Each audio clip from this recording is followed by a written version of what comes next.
Hi, everybody. I hope you're all doing well. I've got a question for you. And let me know if you've ever gotten a spiritual message or a sense inside yourself that you've heard this before or you believe in this.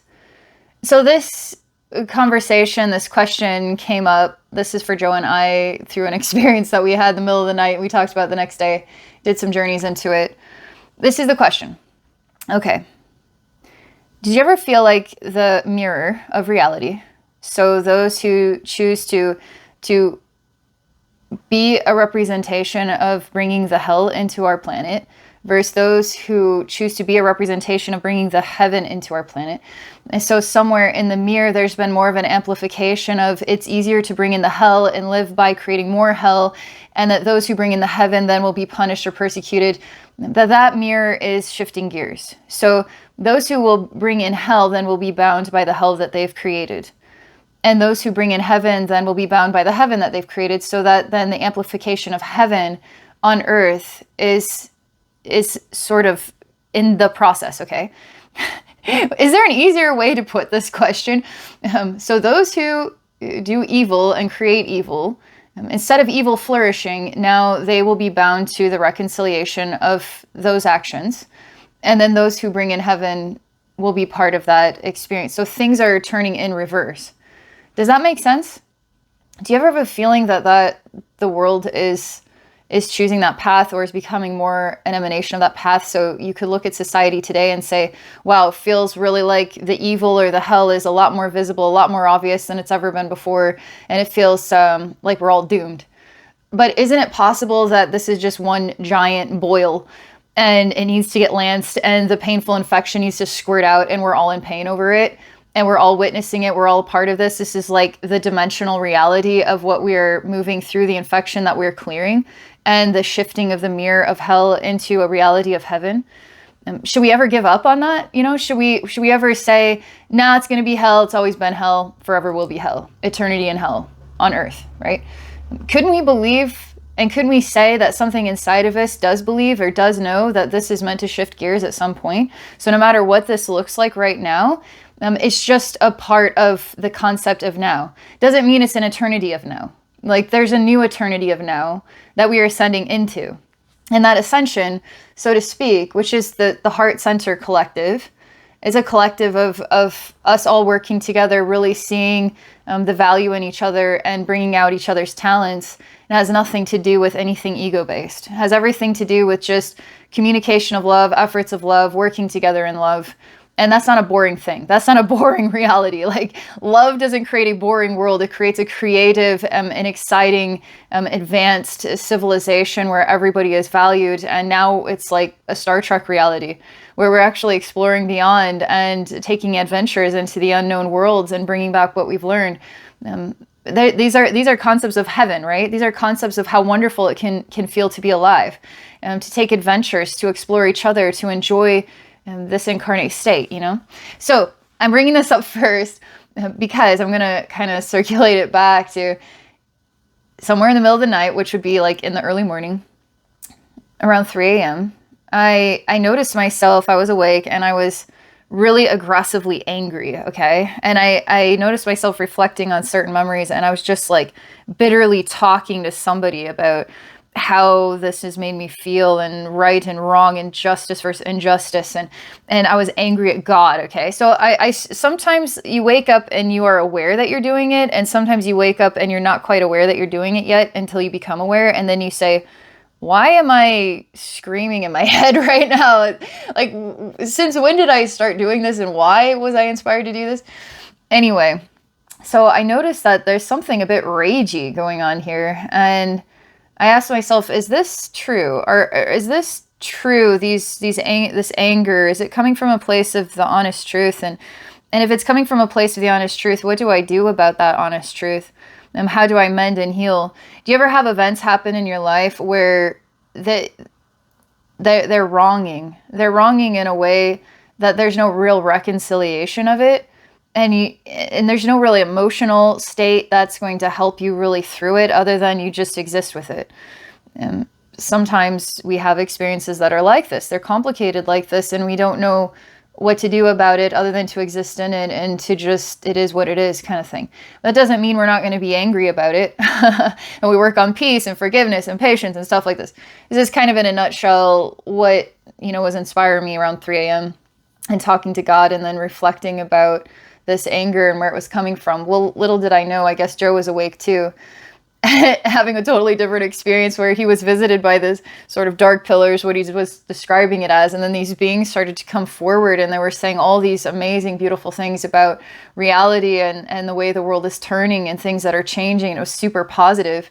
And for us, when is that going to happen, please? Because we feel this truth that the world is going to shift and it's going to be beautiful, but maybe that's optimism. Maybe that's hope. Maybe that's faith in something better. And faith is more than hope, It's like, I have faith in a good world. I have faith in people. I have faith in God. I have faith in love. I have faith in the power of a different force of energy to construct something of value, It's like I have faith in that value, so I don't have to hope for it, because the strength beyond hope is then faith. And so maybe that's where it comes from, is like this faith that it's going to be real somewhere in time, and that maybe we can rejoice in that heaven on earth in our now moments, you know what I mean? So Joe's experience was really positive, which I thought was interesting. We were talking about it this morning, and he said, something happened, Abbey, in the middle of the night, and he explained it just like I just said. And I said, well, that's interesting, because something happened in the middle of the night, and I was outright raging. I don't know why, but I was outright raging. I mean, it makes sense, but I was angry at God. I was angry at God. God are the people. God is the world that is stabbing each other in the heart. God stabbed me in the heart.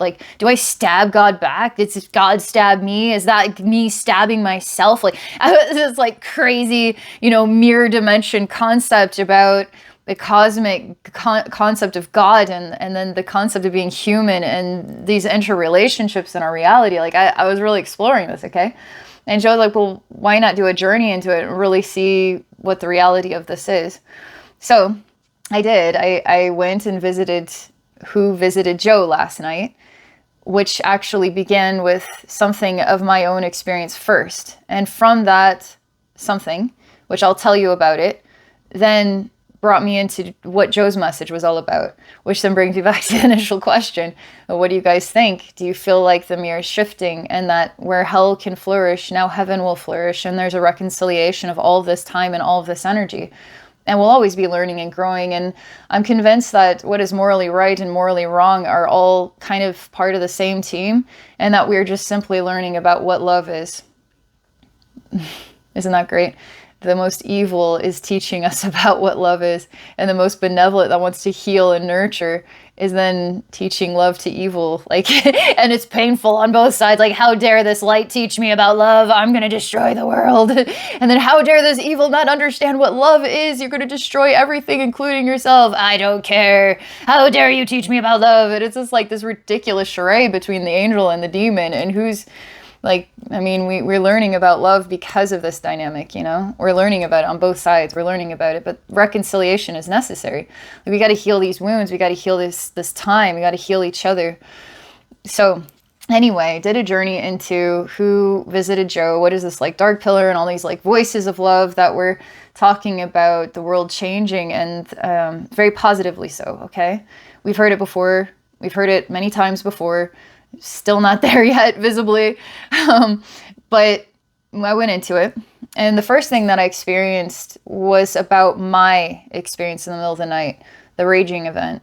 And oh man, there's so many. This is me having a conversation is like a tree that has many branches. And it's well, there's this branch, this branch, this branch, this branch. All this information collects together to tell you this whole full-fledged story. Sometimes it's hard to figure out where to go, because there's other parts of this tree of conversation that I didn't talk about. Maybe I'll talk about it. So it's interesting I'm talking about a tree, because in my vision, I was shown this. There's rings of trees. Okay, so here's we're at the nucleus pretty much. So we have this ring of trees. Then there's a little bit of a space and another ring of trees, and then a little bit of space and another ring of trees.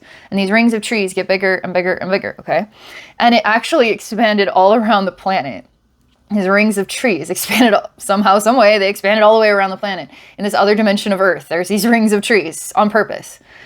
Now, in the center of all these rings of trees, there was this unfathomably demonic being made out of like ash and black smoke and fire that wasn't really, vividly red and orange. It was just like all this intense energy that was dirty and filthy and just smoky and gross.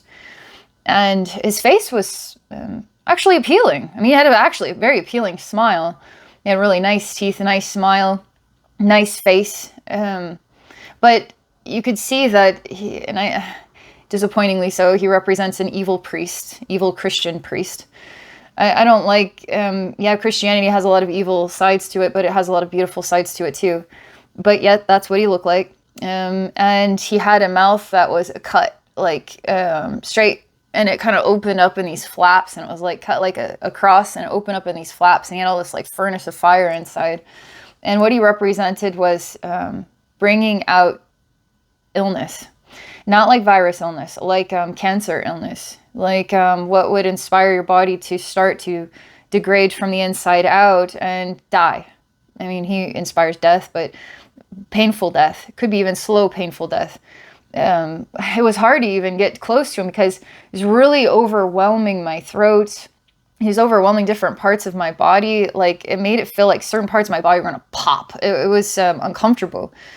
All I could do was just stand there because, he looks the way he looks, but I'm not here to do that kind of assessment. Yeah, you represent wanting to kill people energetically, but I'd like to have a conversation with you and really understand your dynamic, because why is that so important to you?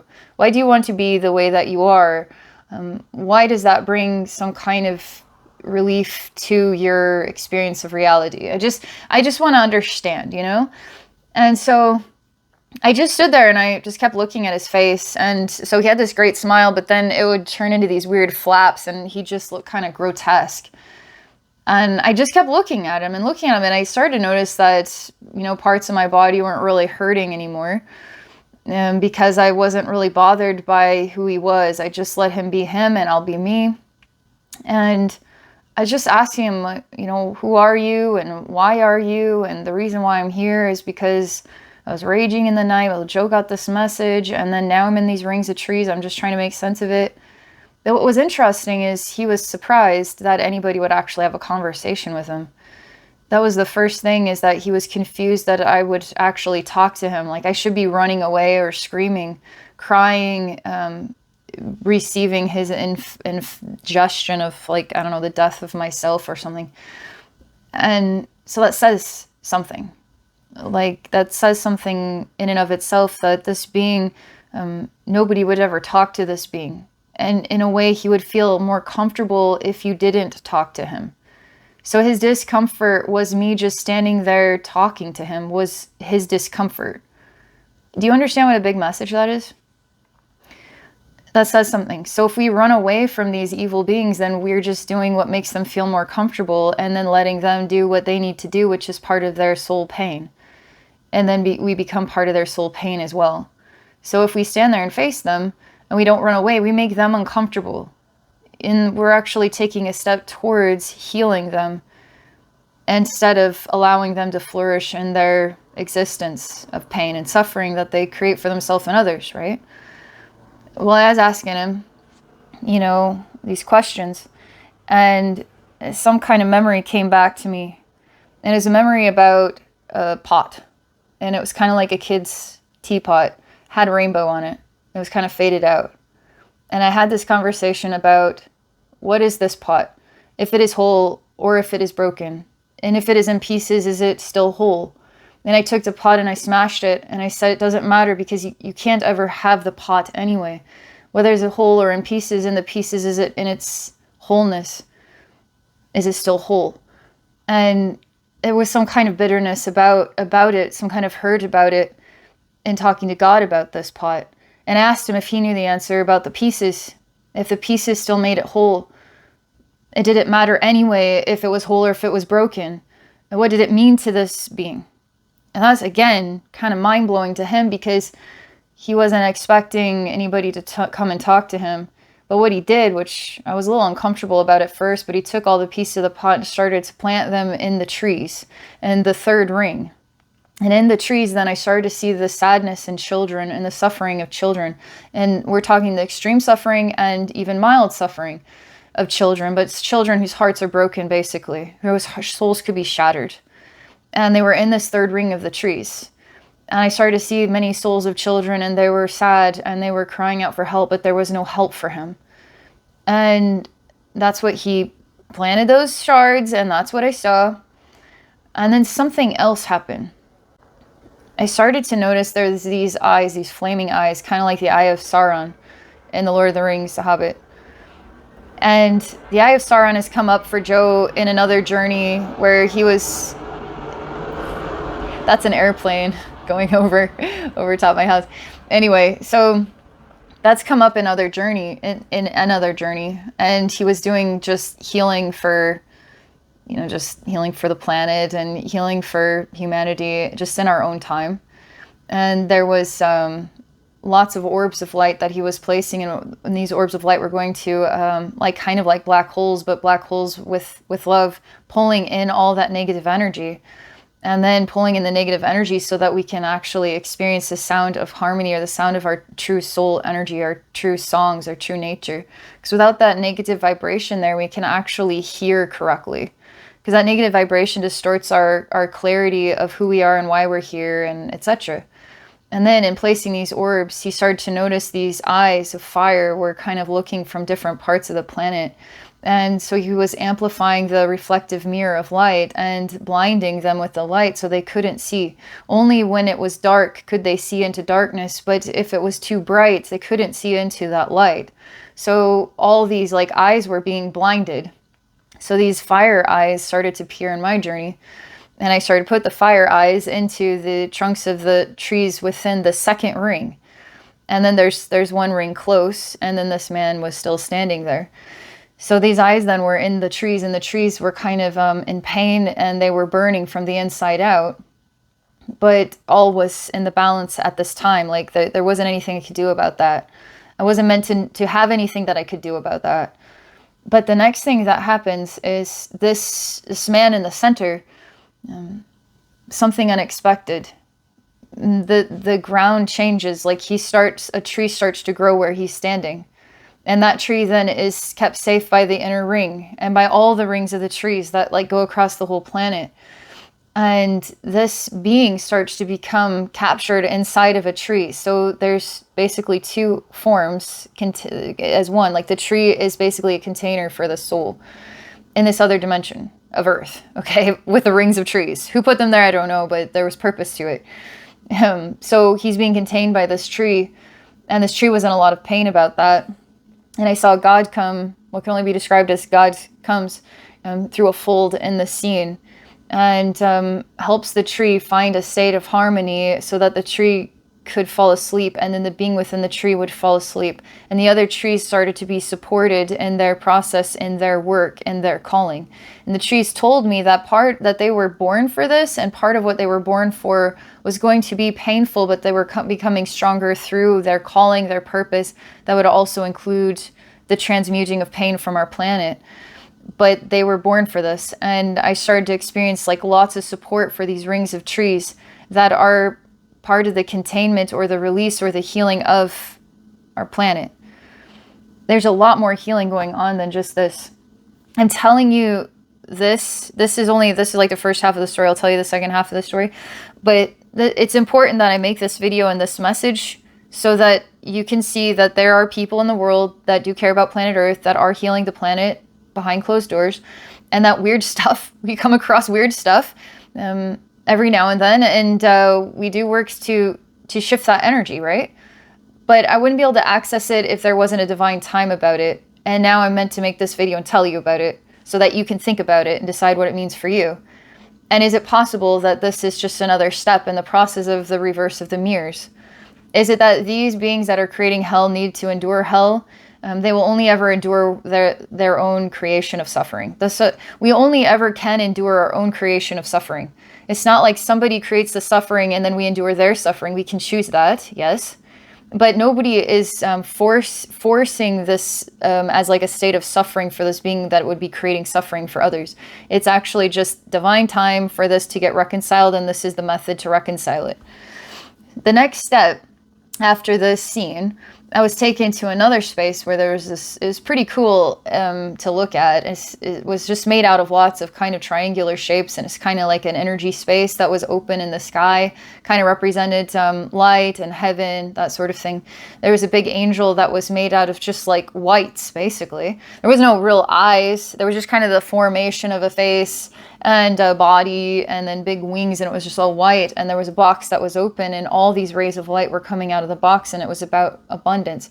There's a really cool message about wealth, and that we all have access to wealth.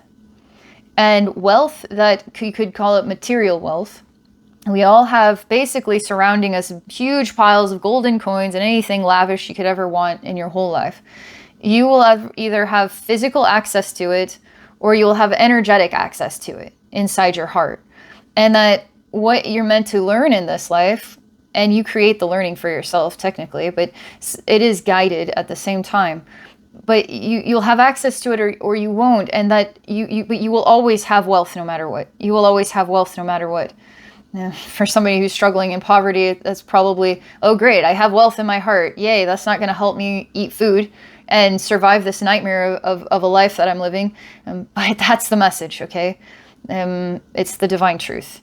So we are learning. And obviously a world full of heaven is to support the human race so that there's abundance for everybody, not just some people. That's where hell runs the planet. But heaven running the planet, everybody gets to receive wealth and support and love. And so we don't have to have lessons like this because we've already learned our lessons, so to speak. So I was shown this angel, and it was just a nice message, right? And then I was shown another angel, and this angel was a lot more detailed. And this was specifically the angel that had visited Joe, but it was more than just one angel in his experience. But this was what I saw. And this angel is like wearing he was just a nice looking human man, and he had short black hair, and he had like facial hair, black facial hair, tan skin. He was wearing a leather vest, and he had this like pouch that had like this leather strap that went around, and it just like was here on his chest. And then he had a kind of like a leather man skirt and like a leather belt and leather sandals. And he had a box as well. This box was for Joe. But again, I'm emphasizing this because there's a divine time of good things happening here. And we've got to believe in that, right? We've got to believe it. We've got to give ourselves access to that. We got to heal what we've put in the way of ourselves having that as well, and the whole world having that. So when Joe opens the box, there's like this golden orb, and it's very intricate.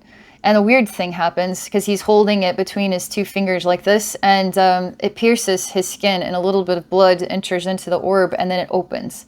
When it opens, there's all these like squishable beads in there, and these little orbs, squishy orbs, and they represent worlds and collective communities of beings and the way that they live, and lots of memory and lots of experience and lots of time. And there was like thousands of these like little squishable orbs, and it represented Joe having access to his memories and access to the many communities he's experienced across time and space, and the learning that he's acquired. And it was so beautiful. It was all about love and connection and community and the collective goodness and the memory of one's soul. It's all beautiful, right? And so that became a part of his heart. So in the end, what is the overall meaning of all of this? Can we believe that something good is happening here? Despite what it might look like, there's more good happening, and we've got to believe that's true. And we've got to give room and power to the light that shines and blinds the eyes that need the darkness to see. But we control that. We decide where the darkness exists and where it doesn't. We remove the shadow. Sometimes we need to heal the pain, and sometimes when we heal that pain, then it brings more light, and we become more of an emanation of light that's clearing all the negativity and the shadow and the darkness. But we just have to keep believing in something good and keep working on healing and moving out what no longer serves our purpose and whatever is blocking us in our emotions and our minds. And so I wanted to make a video to talk about this. Let me just see if there's anything else. I know I was mentioning other branches of the tree in this conversation, but really it was kind of related to just doing healing in our own time for the planet and different things that we'd seen, those eyes, the orbs of light. There's other things, but